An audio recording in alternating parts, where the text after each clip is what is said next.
म आज एउटा गीत गाउँछु कस्तो हुन्छ भनेर सबैजना सुनिदिनु होला है। भोइस त राम्रो छैन, त्यही पनि जस्ट ट्राई गर्छ है त। प्र्याक्टिस पनि खासै छैन कि अब गीत गाउने, त्यही भएर सुरु गर्छ है।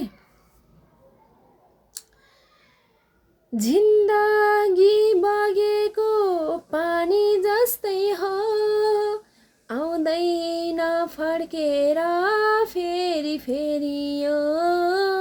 जिन्दगी बगेको पानी जस्तै हो, आउँदैन फर्केर फेरि फेरि यो। माया त दुई दिने घाम छाया हो, कर्मले डोराई कहाँ लाने हो। यति नै है गीत चाहिँ। योभन्दा अगाडि चाहिँ मलाई आएन। कस्तो छ कमेन्ट गरिदिनु होला है। By by.